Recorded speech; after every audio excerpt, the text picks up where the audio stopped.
আসসালামু আলাইকুম সুপ্রিয় দর্শক মণ্ডলী। আজকের হচ্ছে গরম খবর, তাজা খবর।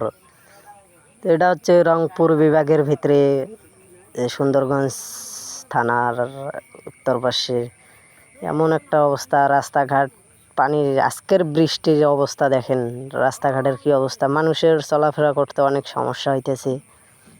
তো আমাদেরকেও অনেক কষ্ট করে হেঁটে যাইতে হয়, কি করব, সব আল্লাহর ইচ্ছা।